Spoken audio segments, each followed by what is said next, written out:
Did you know many Christians have never heard the full story of Nehemiah, the man who rebuilt the walls of Jerusalem? For nearly 150 years, the city stayed broken.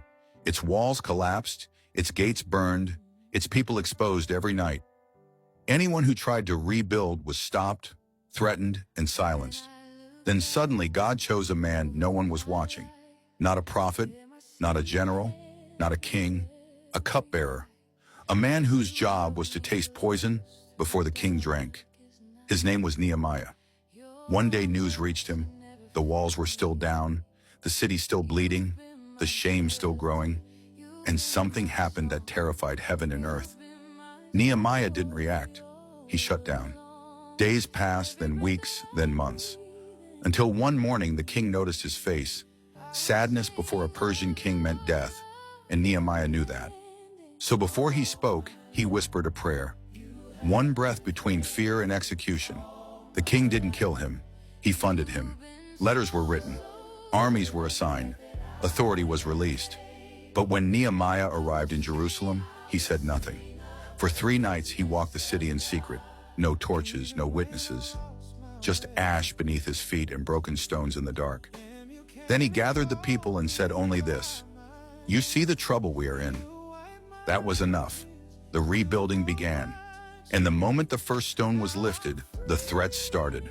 Mockery turned into rage. Rage into plots. Plots into assassination plans. Enemies waited outside the walls. So Nehemiah armed the builders, tools in one hand, swords in the other. Families slept in their clothes. No one knew if morning would come. Still, the wall kept rising. Day 10, day 20, day 40. Pressure increased. Fear spread. Then suddenly, on day 52, the wall stood finished. And when the enemies saw it, they didn't fight. They didn't shout. They froze. Because they understood something terrifying. God had stepped back into the city. This was never about stones. It was about restoration. Because when God decides to rebuild, opposition becomes fuel and ruins become testimony. And maybe the wall in your life feels the same. Too broken, too delayed, too impossible. But Jerusalem was worse, and God still rebuilt it. The moral lesson is this: God does not choose people based on position, power, or title. He chooses those willing to pray, obey, and stand when others give up.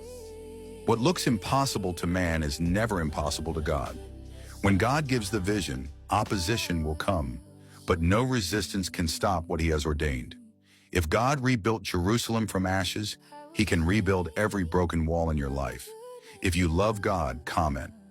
Thank you, Lord. Please like, share, and follow for more Bible stories that will strengthen your faith.